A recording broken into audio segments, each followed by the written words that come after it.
Hey there everyone, and welcome to the C Word, where we talk all things content marketing. My name is Joe ESCOBEDO, and with me today is Daniel Hochuli. Hello. Daniel is LinkedIn's content marketing evangelist. Today we're going to be talking about content strategy. So maybe you can start off by telling us a little bit what you do at LinkedIn, Daniel? Yeah, sure. So I run a team across APAC of content marketing evangelists, and our role is really to consult with our enterprise clientele on how to do content marketing better on the LinkedIn platform. And so that's us in a nutshell. Okay, great. And I think content marketing is one of those ambiguous words. Everybody kind of wants to do it, but no one really knows exactly what it means. Maybe you can kind of give us your definition of it does have a few meanings. If you wanted to try and achieve a level of thought leadership, or you want to own a topic or a conversation or a community within a market, content marketing is definitely the right technique, the right tactic to use in your marketing stack. So that is definitely where I would put the interpretation of content marketing. It absolutely assists with convincing people to make purchases, and it can also assist with converting them, but it should not be the only tactic that you use in your marketing. So the idea is it should be something that complements things like your advertising and maybe your account-based marketing or other different tactics that you like to use. It's just another tactic that a marketer can use. So we think of content marketing as kind of a longer term. Totally is. Yeah, so the idea of content marketing is trust takes time to build, right? Or thought leadership, you can't be a thought leader overnight. So the idea is that you actually engage in the tactic of content marketing in order to establish yourself as one of these, but you need to have a long-term vision for this. And some of the clients that I consult with, that vision can be anywhere between 12 months to 5 years. And having a marketer think 5 years in advance, half a decade ahead, is like, this is where we want to be in 5 years' time, is always a daunting and scary task, especially when you're measured by monthly results or quarterly results. Exactly. So it does take a different mindset to do content marketing effectively, but I understand that it is a tactic that if you do invest in it, over time you will see stronger successes in a lot of different areas. And one of the things that we often don't talk about is creating content assets over that long period of time helps you build momentum. And when you're building momentum, you're attracting larger audiences, you're attracting better quality of customer.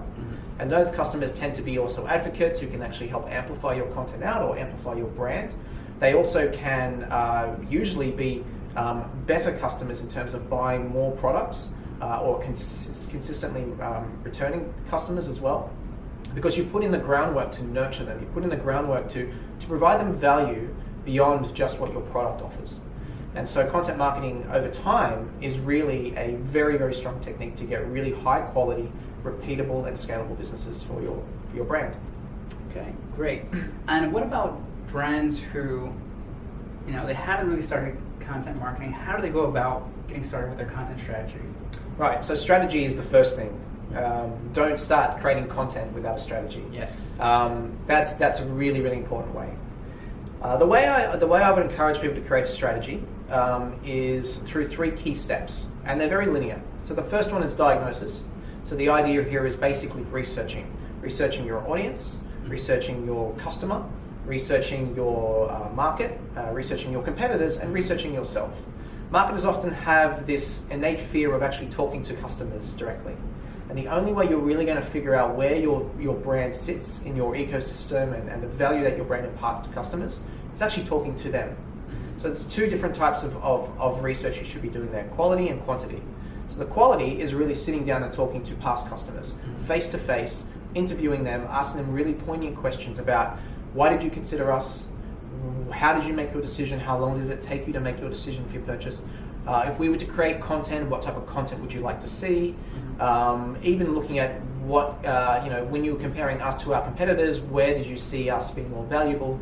Those kinds of questions.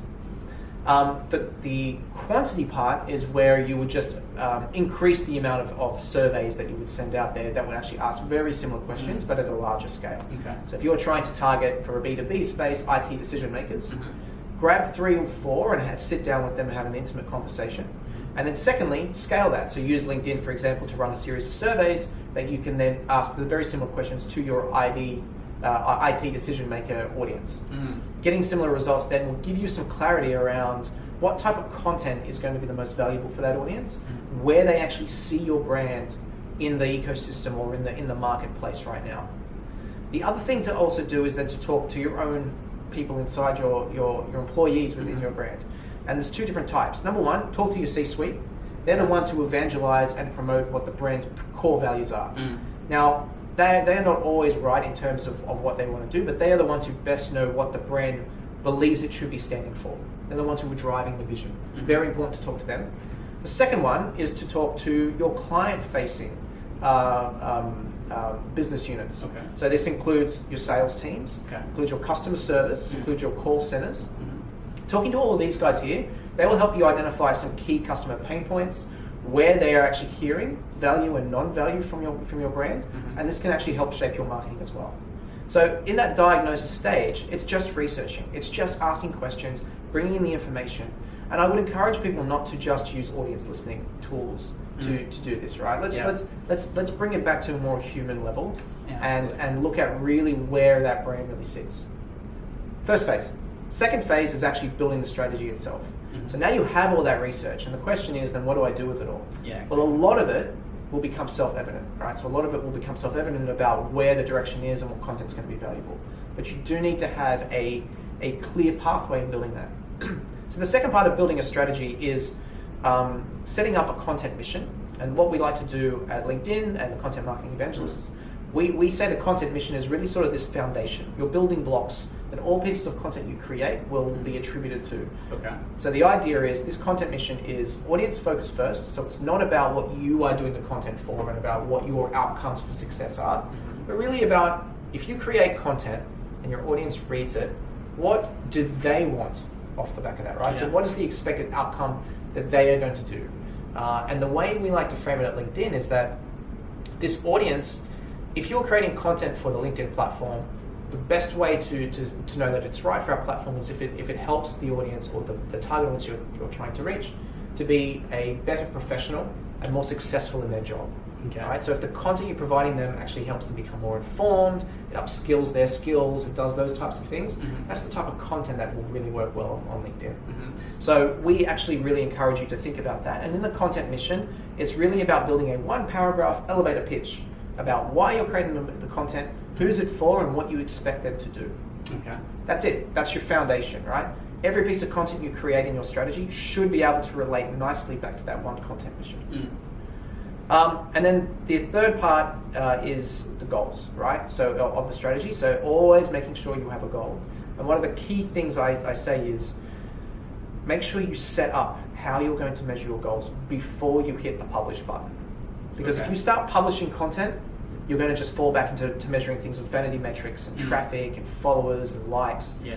Now, there is use in that, but they are not going to give you the ROI you might need to ask for more budget from your brand and your greater teams. So the idea is here, you need to think about what type of goals you need to have, and you need to be specific. So in your diagnosis phase, you might identify that you only own 20% of the market share in this place. And you in the next 12 months want to grow that market share to 35%. So your goal specifically is, over the next 12 months, we want to grow our market share from 20% to 35%. And that is your goal. It's not, we need to get 100 likes. We need to get 25 shares.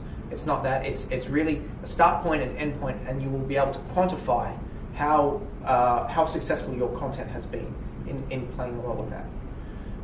And then the final part is the tactics, right? And so this is where we start talking about formats. So should it be video? Should it be a white paper? Should it be a Snapchat story? Whatever it is that you wanted to do. Think about the formats last. I often hear clients get, oh, we've got $20,000 worth of video budget to create. My first question is, why video? Why video? Does your audience want video? Have you done the research around whether or not that is the right format? Have you done research around whether or not you are distributing this in the right way? So the idea is formats always come last. Identify where your audience is, what's important to them, where they actually live, and then put your budgets into those in the strategy rather than actually starting off with the format first. And then the other question on that is, like, how many pieces of content should I create? No easy answer for that, especially in a strategy. And so the idea is to experiment with what you think is the right one for you. And the best way to place that is in your diagnosis session in research, one of the questions you should be trying to ask is the buyer journey, or figuring out how long that buyer journey is. Is it 2 years? Is it 6 months? Is it 3 days? And then think about how much content you would need for a person across that buyer journey to help convince them at the right stages. So that might be 10 pieces of content, it might be 100 pieces of content, it might be one piece of content. So the idea is for you to really figure that out, and that's different for every vertical and very different for every brand. Yeah, there's some very... That was a lot of talk there, sorry. I think some very, very good points. I think just want to just distill some of them. I think, absolutely, I hear you. A lot of my clients, the same thing. They say, what channel should we be using? And like you said, you need to go back and get the initial steps in diagnosing and really understanding the audience and putting them first, rather than saying, should I use LinkedIn or should I use Twitter or should I use... Totally. It's one of the most important things about the diagnosis part is to decide what not to do rather than decide what to do, right? You have all these options across you, right? You've got this entire marketing suite that you can use. Facebook, LinkedIn, YouTube, whatever it is you want to do on social, and then on search, and then you have email and everything else. Yeah. And for you, it's to figure out really, how do I knock them off? Like a game of guess who, right? Like tick them all off and go, okay, which are the 3 that I should be focused on and where I can put most of my budgets in because I know my audience is sitting there. I've done the research. They've told me that's where they are. Let's double down and figure out how we can be the best we possibly can be on these platforms and know the audience is there. So it is not about doing everything. It's not about chasing shiny new things like voice search and AI, Listen to the chatbots. It's about doing marketing in the basics correct first, getting that down pat, and then figuring out whether or not those are places for you to grow your marketing. I mean, you're absolutely right. I think a lot of the times marketers, especially in large organizations, forget about the fundamentals and they just, like you said, chase that shiny new bell, whatever's the hot topic for the day, that's what they're chasing. I made a personal pledge of mine that 2018 was the year I was going to get back to basics, because I looked at the marketing trends reports that come out at the end of every single year, and every single one of them was like, the next big thing is going to be AI technology and everything. And I'm just like, does anyone track their goals? Who here is measuring attribution correctly? Who here can actually say they've got the right ROI or the right lead scoring attached? These are basics that you need to have in order to prove things like content marketing work. If you haven't got that set up, forget the shiny things. That stuff is not even relevant. It shouldn't even be on your radar yet. Get the right stuff done first, and then you can focus on where you can expand it into exciting new areas. Yeah, I absolutely agree with you. So let's say that's for brands that are just getting started. Let's say brands that have been doing content marketing for, say, a year or so. They've built up a kind of content pipeline. Is it worth kind of investing in things like content audits to see whether or not, how it's performing? Or Yes. A lot of the times, like I said, the mistake is they just keep going, and then a year or two down the road, they're like, what did we achieve? And it's a common challenge I see in a lot of organizations. I totally agree. I think with any kind of digital marketing, we have the luxury of doing A/B testing on everything we do, right? And that should be ingrained and built into your culture of the marketing team. So you need to test. And then, in other words, that is auditing your content, right? It's optimizing, it's making it better as you go along. But you also need to figure out how you can scale some of the content you're creating as well. Now, scale is not always the best way to do it with every piece of content. But if you invest a lot of money into building a white paper or a report that actually is designed to cater to a very specific niche or an audience, think about the ways you can slice and dice that. And at LinkedIn, we call that big rock content. So you have this big piece of content you invest a lot of money into create.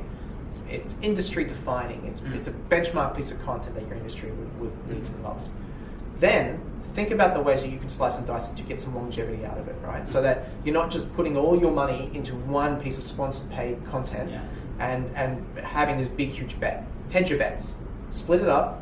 Think about whether or not you should do a video version. Think about where you can do an infographic. Think about how you can do a series of blog posts, some thought leadership from your employees, and some opinions and take backs. And then also distribute that. So send that out, that one big rock piece of content, splitting it up into little chips and getting them all to help you scale the amount of content you send out. And then you can reverse the other way. I've got too much content and it's not performing enough. Then you really do need to audit yourself, right? You need to come back and you need to look at, okay, which pieces of content are performing the best and which pieces are not. And then how do we move forward?